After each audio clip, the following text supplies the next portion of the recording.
Buenas tardes, público televidente. Hoy estaremos haciendo una videoconferencia hablando sobre los temas de surgimiento de la conciencia, conciencia de la nación, de la ocupación francesa a la crisis de la dominación política española del 1804 al 1821, juntos a mis colegas expertos en el tema de la historia. Buenas tardes, queridos televidentes. En este agradable espacio nos encontramos con los expertos en historia dominicana, lo cual tenemos a Darielis González, Randy Rodríguez, Daniela Alcántara, su servidor Jeremy Offer. Ahora daremos inicio a nuestra presentación. Les voy a hablar sobre la primera unificación política en la isla de Santo Domingo. Al inicio del siglo XIX, la parte este fue tomada por sorpresa por la ejecución del Tratado de Basilea por parte de Toussaint Louverture. El 4 de enero de 1801, el líder haitiano se dirigió con 20.000 soldados de dos frentes y tomó Santo Domingo el 26 del mismo mes. En sus primeras medidas estuvo la abolición de la esclavitud, lo que le dio el apoyo de la población negra. También otorgó privilegios a grandes propietarios de la burguesía inglesa y norteamericanos, reorganizando la economía y la administración para sacar la colonia del estancamiento. Su estrategia buscaba evitar que Francia retomara el control e impusiera nuevamente la esclavitud. Con el respaldo de la élite y de las masas populares, permitió la participación de los mulatos en encargos públicos y militares, estableciendo así su liderazgo en toda la isla. Luego de esta participación, entramos en detalle sobre la invasión de Leclerc a manos de nuestra experta Darielis Rodríguez. La invasión de Leclerc. Al conocer la medida que estaba tomando Toussaint en la isla de Santo Domingo, Napoleón Bonaparte se dispuso en forma enérgica enviando a su cuñado Víctor Emmanuel de Leclerc, lo que significó la octava fase de la Revolución Haitiana. Bonaparte, ante la burguesía francesa y de los antiguos grandes propietarios de Saint-Domingue, que añoraban el viejo orden que le aseguraba beneficiarse de la esclavitud, por lo que pretendió extender su dominio en América a costa de España, por lo que el 14 de diciembre del 1801 salió a la flota al mandato de Leclerc. La expedición de Leclerc en 1802 le arrebató esa primacia a ambas concentraciones de poderío naval y militar, dirigida a la isla de Santo Domingo. Participaban la importancia de esta que ha tenido el curso de las relaciones internacionales. La expedición de Leclerc, originalmente compuesta por más de 45 buques de guerra y contó con más de 43.000 soldados y marineros en el mes de marzo, aparte de unos 15.000 civiles colonos y comerciantes. La llegada de Leclerc fue el 29 de enero del 1802 a la bahía de Samaná. Por otro lado tenemos a nuestro experto Randy Rodríguez, quien nos abundará unos temas de mucho interés, los cuales son la proclamación de la República de Haití, la era de Francia en Santo Domingo y la invasión de Dessalines. La proclamación de la República de Haití. En lo concerniente a lo que hemos denominado novena etapa o fase de la Revolución Haitiana, la misma se caracteriza por la Guerra de la Independencia, aquella que culminó con la proclamación de la República el 1 de enero del 1804 bajo el liderazgo de Jean-Jacques Dessalines. El líder negro, al hacer la proclamación, escogió el nombre de Haití, rindiendo de esta manera homenaje a la desaparición de la población indígena, que así llamaban a esta isla. Dessalines tuvo que dirigir una naciente república sumergida en el caos y en la completa destrucción debido a la guerra del 1802 al 1804, por lo que procedió a fortalecer el ejército ante el temor de una nueva embestida de los franceses. La invasión de Dessalines. La proclama de Ferrand provocó la invasión de Dessalines, quien antes de realizar la acción envió dos advertencias a los pobladores de la parte oriental, invitándolos a levantarse en contra de las autoridades francesas.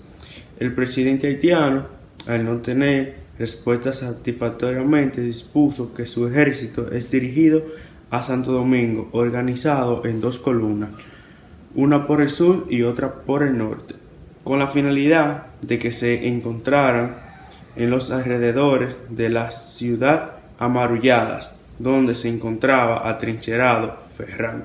La no inclusión de atrincherías para destruir los muros de la ciudad constituyó el segundo error cometido por Dessalines. Con respecto a la parte este de la isla, primero fue su insistencia de cobrarle un impuesto a la población de Santiago. Los haitianos, al mando de Cristóbal, confrontaron problemas en Santiago cuando un grupo de hombres rehusaron permitirle el paso por la ciudad en su camino hacia Santo Domingo.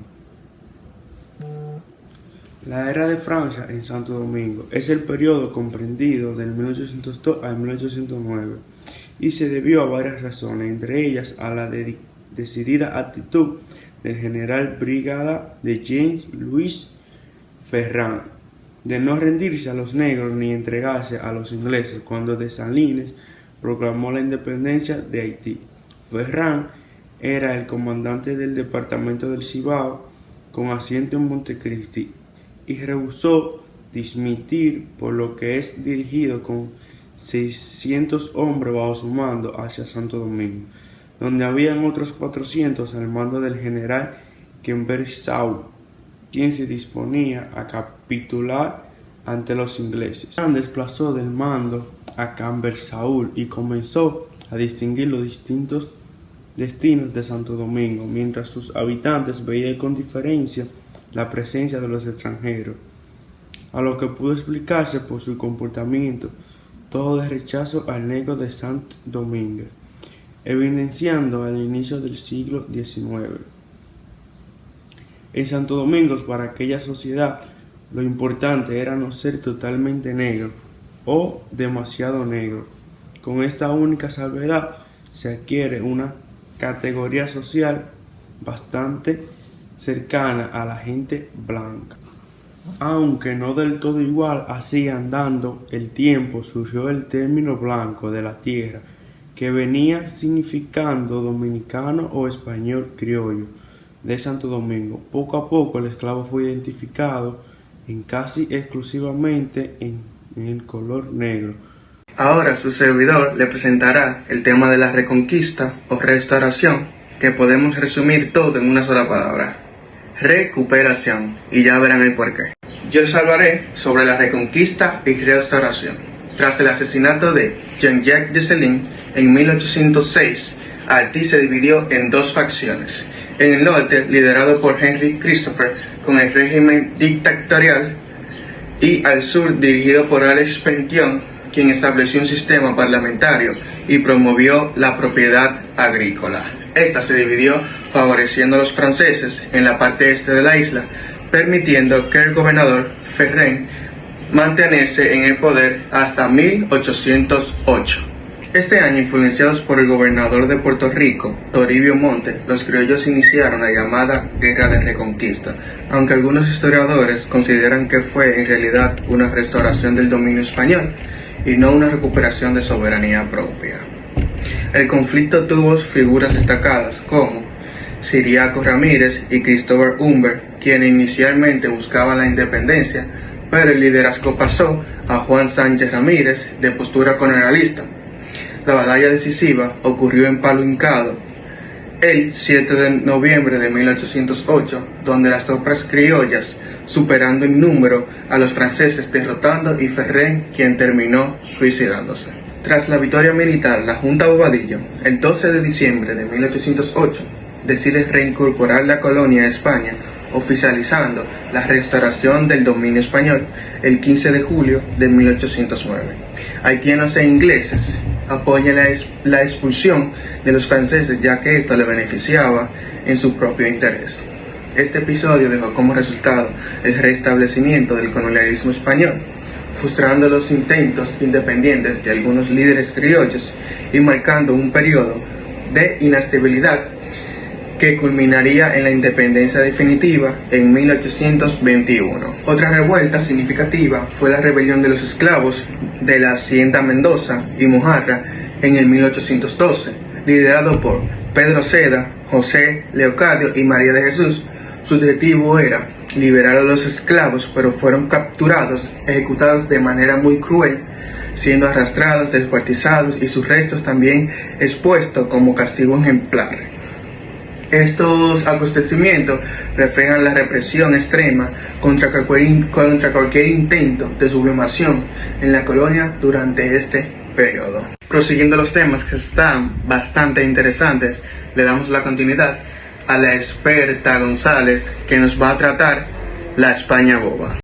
La España boba. El periodo inició el 17 de julio del 1809 y concluyó el 1 de diciembre del 1821.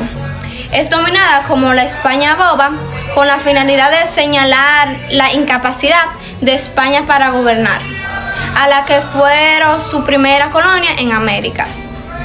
Una profunda crisis económica fue la reconquista colonial española, en el momento en que Brigadier Juan Sánchez Ramírez comenzó su gobierno. La población notable, reducida a la guerra, se estimaban unos 62.000 personas, de las que 35.000 eran mulatos y 13.000 blancos y 9.000 negros esclavos y 5.000 negros libres. Ahora les hablaré sobre las conspiraciones. Durante el gobierno de Juan Sánchez Ramírez, las principales conspiraciones fue el movimiento de los italianos en el 1810, liderado por el oficial italiano Percy y apoyado por personas de diversas nacionalidades. Sin embargo, la rebelión fue traicionada por dos de sus integrantes, Joaquín Música y Juan José, lo que llevó a su fracaso sin combate. Percy fue fusilado, mientras que los demás conspiradores fueron brutalmente ejecutados, descuartizados y sus restos exhibidos como advertencia. Juan Sánchez Ramírez gobernó hasta su muerte en 1812, siendo sucedido brevemente por Manuel Caballero y luego por José Massot, un anciano ciego. Y finalmente tenemos a nuestra experta Daniela Alcántara, quien nos hablará sobre la década económica y despoblación y finalmente la denominada independencia efímera. Muy buenas tardes, mi nombre es Daniela Alcántara. Yo le estaré reportando acerca de la decadencia económica y despoblación, lo que pasó en el año 1818 y 1820. Decadencia económica y despoblación es una situación deplorable que vivió la parte oriental durante el periodo de España boba, ante el fracaso de los héteros conservadores que pusieron de manera vertical a la proclamación de la República. La ganadería se redujo considerablemente, destacándose la estancia de cultivos y sustancias de cada una de las regiones de la colonia. En otra parte, en este tenor es una historiografía dominicana que ha planteado la preocupación haitiana en la parte oriental, que estuvo en las motivaciones. Pero ¿qué ocurre con Boyer? Bueno, Boyer lo que estaba era preocupado por la situación. Se planteó como que demostraban sus actualizaciones, unificando la política de la isla que sustituyó a Potión. Una demostración de ellos es el surgimiento del movimiento revolucionario de las zonas fronterizas.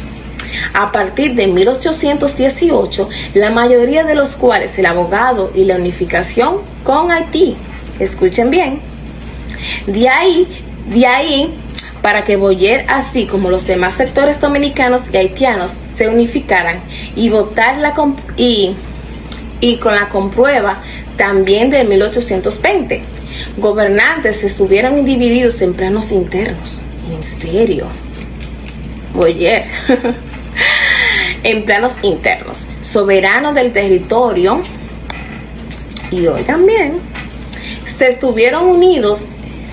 mantuvieron unidos en cuanto a preservar la soberanía de su territorio y prestó a combatir a cualquier invasor. Boyer, pero tú no eres fácil. Hasta luego, amigos televidentes. Hasta aquí mi reporte. Bye. En el orden demográfico, que la gran parte de las familias pudientes emigraron de ellas sus esclavos, por lo que se redujo una despoblación en Santo Domingo. El situado, o sea, la remesa enviada desde la colonia España en América, solo llegó 2 veces al año.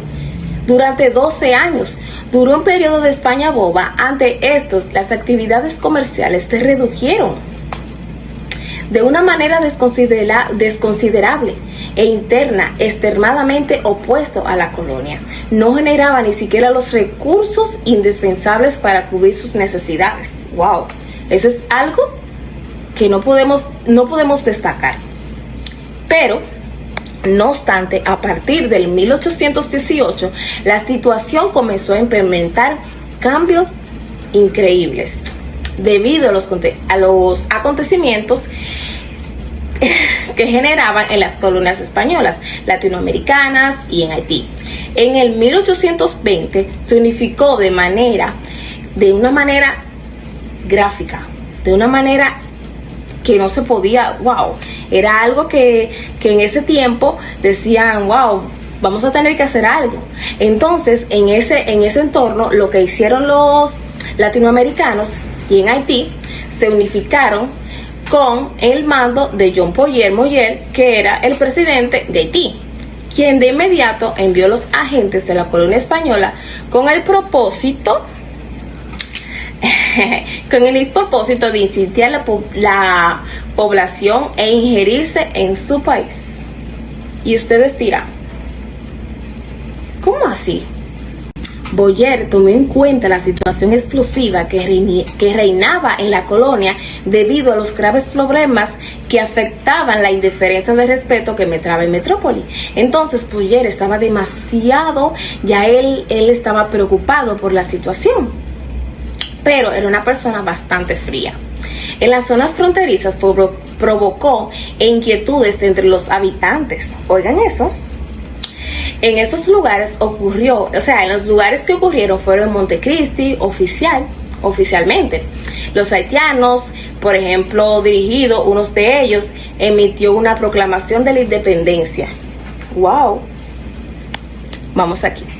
Entonces, en otra parte, las insurgentes también insistían en la necesidad de la colonia, se incorporaban en la República de Haití, para que saliera la miseria que padecía.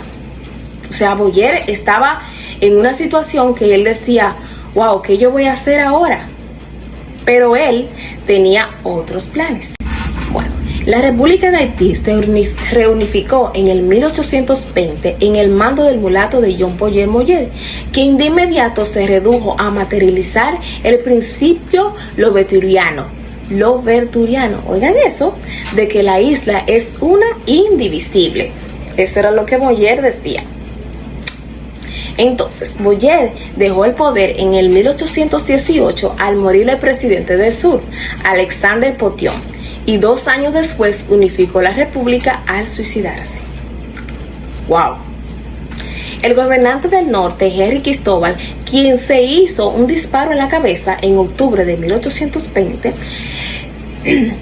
luego que se descubriera sus tropas rebelaran y carecían de apoyo para solidarlos. O sea, lo que queremos aclarar en esta parte es que Boyer ya no tenía recursos suficientes y lo que él quería era que la isla era completa, que fuera indivisible. O sea, no hay una individualidad. Eso era lo que Boyer quería, porque ya no tenía los recursos suficientes para hacer lo que él quería hacer. Bueno, la unificación del territorio haitiano planteó, como era de esperarse, graves problemas. La situación del territorio haitiano planteó que era de esperarse graves problemas de Boyer, entre ellos facilitar la tierra de nuevos oficiales que rebelaran contra Henry para unificar pequeños campesinos que estableció Potion, con la reforma que alegraría al sur. ¡Wow! Fuerte. En la plaza pública de la ciudad de Santo Domingo, un murmullo creciente llenaba la atmósfera, mientras un grupo de dominicanos españoles comentaban las últimas noticias. Todas las miradas estaban puestas sobre un cartel recién colocado, marcado con el sello oficial del gobierno francés. En los rostros de los presentes se podían advertir el asombro y la esperanza acerca de promesas de prosperidad y protección que hacían las nuevas autoridades. Agricultura floreciente, comercio revitalizado y un respeto renovado por las costumbres y religión de la comunidad. Sin embargo, la atmósfera se tornó tensa cuando el grupo convocado leyó la parte del anuncio que hablaba de restablecer la esclavitud, no solo en territorio dominicano, sino en la isla entera. A pesar de las promesas de progreso y respeto por la cultura y religión dominicanas, la idea de revivir una práctica tan denigrante como la esclavitud planteó el cuestionamiento en torno a si realmente estaban en el camino correcto. La población entonces abrigó serias dudas respecto al futuro del colectivo bajo el dominio francés. Usted está viendo esto gracias a Fundación Corripio, Indubeca, Banco BHD, Pinturas Tropical. De acuerdo con el Tratado de Basilea de julio 22 de 1795, la parte española de la isla de Santo Domingo pasaba a pertenecer a Francia, a cambio de que ésta, a su vez, devolviera a España varios territorios que había ocupado en la península durante la llamada Guerra del Rosellón o de la Convención, que duró 2 años. Desde hacía una década, España tenía interés en negociar el control del Santo Domingo español. Oficialmente, el dominio francés sobre el Santo Domingo español debía iniciarse un mes después de la ratificación del crucial acuerdo diplomático. Sin embargo, diversos factores impidieron que esto sucediera. En primer lugar, Saint-Domingue, o Santo Domingo francés, hasta entonces la más próspera colonia francesa en las Antillas, desde 1791 era estremecida por una guerra anticolonialista protagonizada por los esclavos africanos, quienes luchaban contra los amos blancos exigiendo la abolición del sistema esclavista. En segundo lugar, tanto era la primera nación negra libre del mundo. Y tercero, que Francia, entonces gobernada por el Directorio, tras haber superado el traumático período del terror, se hallaba enfrascada en una serie de conflictos bélicos con el fin de conquistar nuevos territorios para ampliar su imperio, motivo por el cual carecía del tiempo y recursos necesarios para ocuparse de su otrora rica colonia en las Antillas. Así las cosas, en marzo de 1802, cuando se firmó la Paz de Amiens y terminó la guerra entre Inglaterra y Francia, el primer cónsul centró su atención sobre Saint-Domingue, la antigua posesión en el Caribe que tanta riqueza le había proporcionado a la burguesía francesa.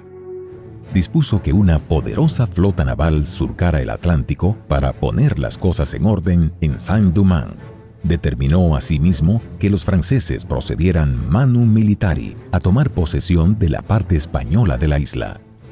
Materializado esto último, en 1803 comenzó el período que en la historia dominicana se conoce como la Era de Francia en Santo Domingo. La impresionante flota naval que Napoleón envió a Santo Domingo estuvo al mando de su cuñado, el general Victor Emmanuel Leclerc, uno de los militares de mayor prestigio en las guerras europeas, casado con su hermana Paulina Bonaparte. Esa invasión militar, compuesta por unos 22.000 soldados distribuidos en 55 barcos, arribó a Samaná en febrero de 1802. En poco tiempo, la cifra del ejército francés, combinado con las fuerzas de tierra, aumentó a casi 60.000 soldados, que fueron distribuidos estratégicamente en diversas zonas. Un contingente dirigido por el general Boudet se trasladó a Puerto Príncipe, en el sur. El general Leclerc se estableció en el Cabo Francés, en el norte, mientras que los generales Caberceau y Luis Ferrand se dirigieron hacia Santo Domingo y Montecristi, respectivamente. La principal tarea de esta abrumadora fuerza militar era recuperar el control de Saint-Domingue, someter a Toussaint Louverture a la obediencia y, en última instancia, restablecer el régimen esclavista.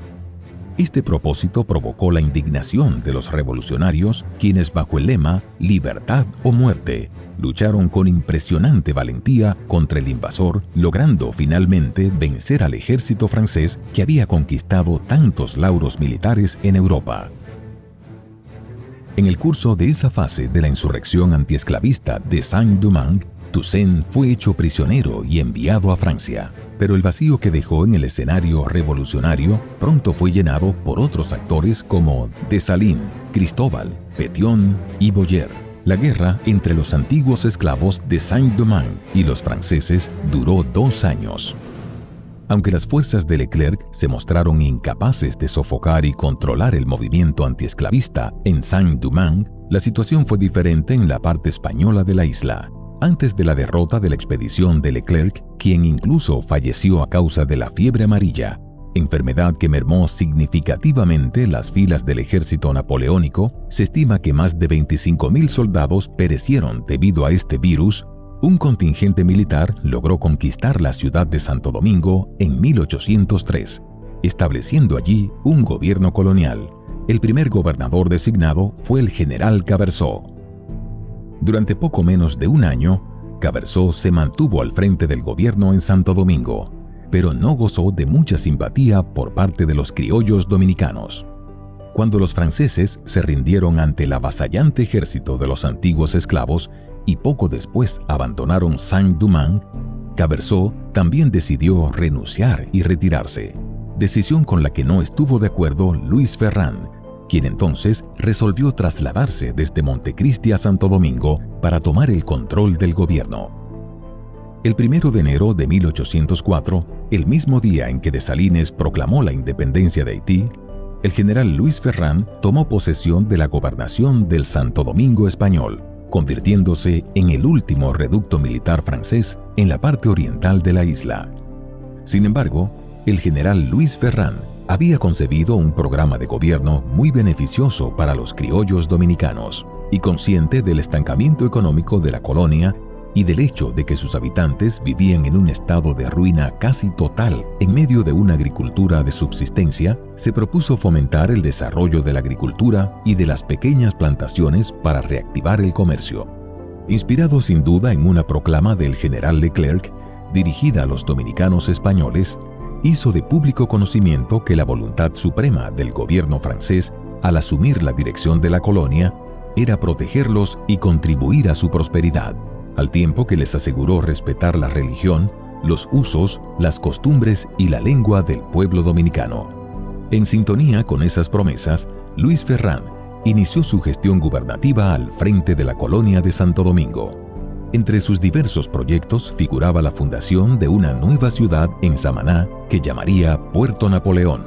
Se propuso promover el desarrollo de nuevas plantaciones de café, cacao, tabaco y azúcar con fines de exportación. De igual manera, incentivó en el sur el comercio del corte de maderas preciosas, como la caoba, Campeche y Guayacán, que eran altamente cotizadas en Europa y Estados Unidos. Ferrand, por su parte, se empeñó en asegurar el dominio total sobre los diversos pueblos de la parte española de la isla, debido a que algunas localidades, como Santiago y otras comunidades cercanas, recientemente habían estado en poder de agentes criollos que trabajaban en favor de la causa haitiana. En síntesis, la gestión administrativa de Ferrand resultó positiva para el colectivo criollo, que desde el inicio de la revolución de los antiguos esclavos y de la cesión de Santo Domingo a Francia, no había podido disfrutar de sosiego. Napoleón, incluso, gestionó un crédito en Estados Unidos a favor de la colonia, y gracias a este respaldo, así como a otras importantes iniciativas, pudo Ferrand lograr que se reanimara la economía en tan breve tiempo. Aprovechó e hizo un llamado tanto a ciudadanos franceses como dominicanos que habían emigrado de la isla para que se reintegraran al país. El comercio interno se dinamizó como nunca antes y en términos administrativos designó nuevos funcionarios para que asumieran responsabilidades al frente de diferentes pueblos en el interior de la colonia. De igual manera, se ocupó de reorganizar las milicias y, cumpliendo con parte de las promesas de Leclerc, ordenó respetar las costumbres religiosas, culturales y lingüísticas de los dominicanos.